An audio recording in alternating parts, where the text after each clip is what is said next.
시장에서는 다들 뇌피셜로 알고 있죠. 증여가 필요하고 상속이 필요한 회사의 주가는 희한하게도 내려가더라. 안녕하십니까. MTNW 야간 특송 시청자 여러분, 허반석입니다.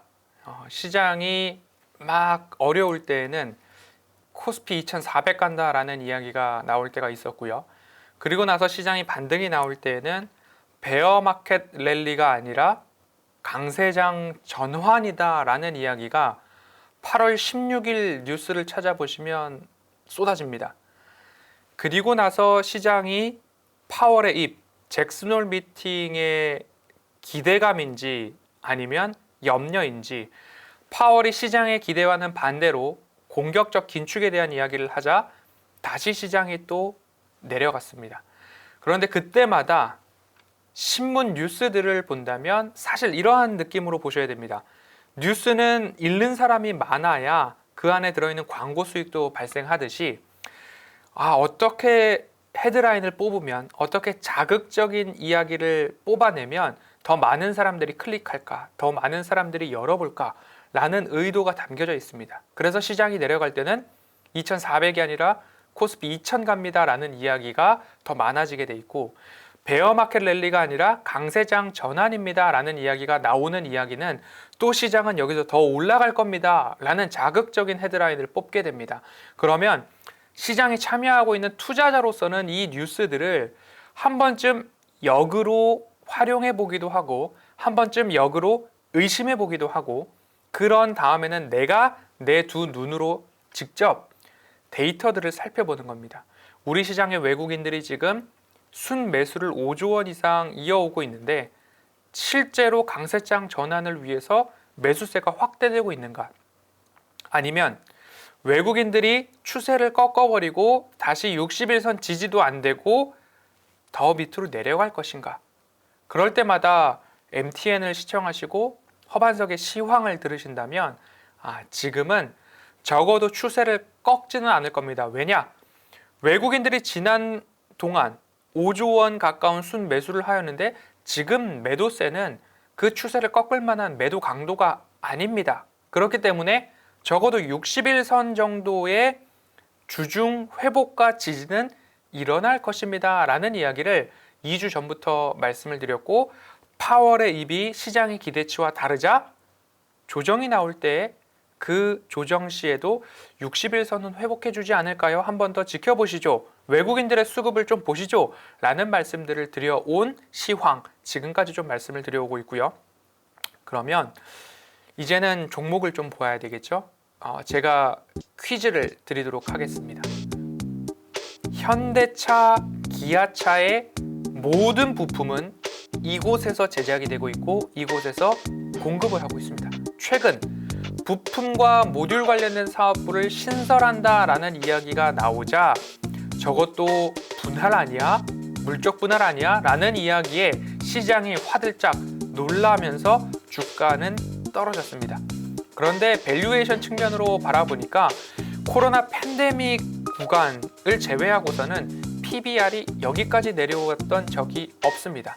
그리고 현대차그룹의 지배 정점에 있는 이 기업, 순환 출자를 조금 해소가 필요한 이 기업, 밸류에이션 저렴하고 주가는 최저점이고 현대차그룹의 지배구조 최정점에 있는 이 회사, 자동차 부품 회사 어디일까요? 오늘 말씀드릴 종목은 현대모비스입니다.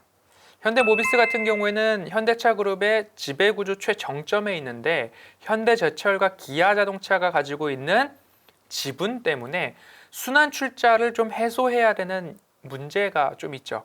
그리고 ES, 정의선 회장의 지분율은 0.5%가 채 되지 않는 소수점의 지분을 갖고 있지만 정몽구 전 회장의 지분은 7%가 넘어서기 때문에 이 지분도 증여를 해야 할 필요가 있다라는 점까지 조금 남아 있습니다. 그렇기 때문에 시장에서는 다들 뇌피셜로 알고 있죠. 증여가 필요하고 상속이 필요한 회사의 주가는 희한하게도 내려가더라 라는 점입니다.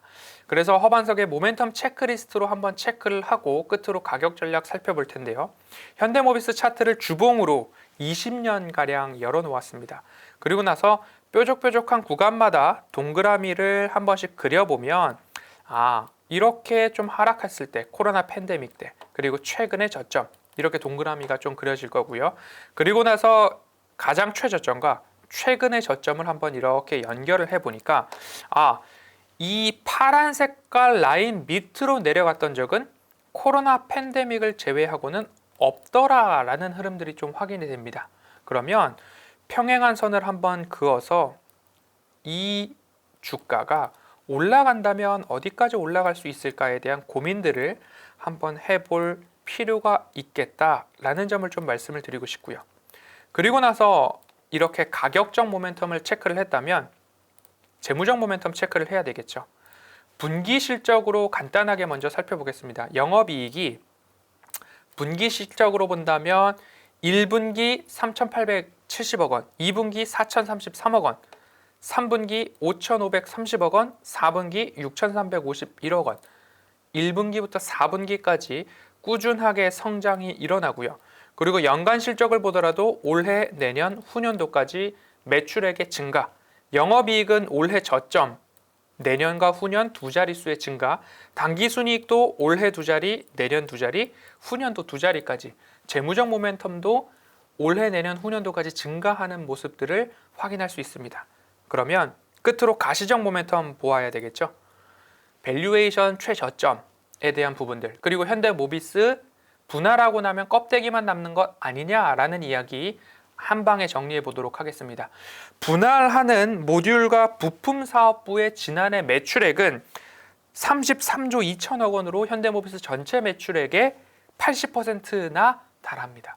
그래서 껍데기만 남는 거 아니냐라는 이야기가 있는데, 영업이익을 본다면 분할하는 모듈과 부품 사업부의 지난해 영업이익 1,551억 원으로 현대모비스 전체 영업이익의 7% 수준입니다. 그러면 현대모비스의 존속, 잔류시키는 AS 사업 부문의 영업이익은 얼마냐? 매출은 8조 4,300억 원, 영업이익은 1조 8,800억 원으로 전체 영업이익의 80%가량이 AS 사업 부문에서 나온다라는 거죠. 그러면 어떻게 보면 지배구조 개편, 사업구조 개편 이야기가 많은데, 현대모비스의 체력과 구조를 조금 더 최적화시키는 작업들이 일어나고 있다. 그리고 앞서서 말씀드렸던 정몽구 회장이 가지고 있는 지분을 증여하려면 주가가 낮을수록 좋지 않을까라는 말씀드리면서, 가격적인 전략으로는 21만 4천 원, 21만 3,500원, 가장 가까운 낮은 구간, 현재가 구간일 겁니다. 그 구간에서 한번 모아가는 전략으로 보시고, 주가가 내려가면 내려갈수록 모으기 좋다, 외국인들이 왜 모을까? 라는 곳에 초점을 맞춰서 시장 대응해 보시면 좋겠고요. 1차 목표가로는 25만 원 제시해드리고, 시간이 걸리더라도 갈 수밖에 없지 않을까라는 느낌이 강한 이 종목 현대모비스, 오늘 여기까지 살펴보도록 하겠습니다. 지금까지 MTNW 허반석이었습니다. 감사합니다.